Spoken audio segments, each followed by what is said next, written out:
Bangalore is famously known as the Silicon Valley of India, a dense, modern hub producing some of the world's most advanced software. Yet, right outside the city limits, a totally different reality takes over. Millions of farms are still tilled using traditional knowledge and animal labor. The output of that manual labor is the only thing standing between an expanding population of 1.4 billion people and starvation. Right now, 50% of the country's entire workforce is employed in agriculture. They rely on resource-heavy, broad-stroke generational methods that are increasingly hitting hard environmental limits. Pushing past those limits requires a level of hyper-precision that human labor simply cannot achieve alone. So local tech startups are stepping in to overhaul the system with artificial intelligence. Take Nathan Partil's vineyard. His land sits in an area with absolutely zero natural groundwater sources. To keep the crops alive, he has to purchase water from outside tankers, which is a massive logistical and financial drain on his operation.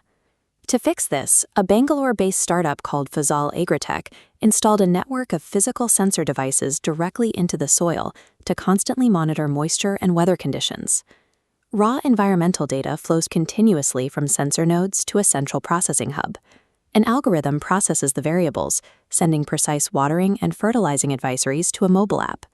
This targeted schedule restricts irrigation strictly to the most crucial stages of plant development.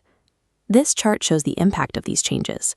Comparing the traditional baseline against AI-optimized metrics, we see a steep 50% drop in water volume used, alongside a near 25% rise in crop yield. This optimization is also solving problems above ground. Traditionally, spraying in India is done on an acre level, blanketing entire fields in fertilizers and pesticides all at once. The vast majority of those expensive chemicals never touch a leaf.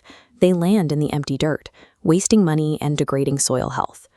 To weed out these old inefficiencies, startups are deploying small, low-profile robotic rovers that move methodically between the rows of crops.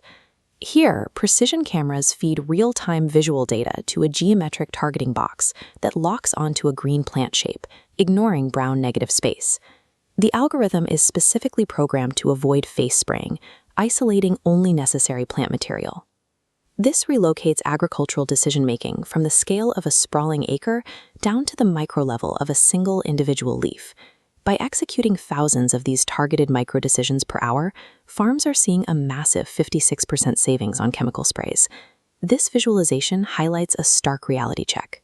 Out of a grid of 100 dots representing India's agricultural sector, only these two are highlighted. Just 2% of cultivators currently use technology in their farming. The barrier to scale isn't the technology itself. It is strict financial constraints and a total lack of insurance services for the massive population still doing the physical labor. Bridging that gap requires building a robust digital public infrastructure and relying heavily on new public-private partnerships to subsidize the hardware. India will always be resource-constrained. We possibly are perhaps lowest in the yield level, and that's where the gap needs to be filled up with AI.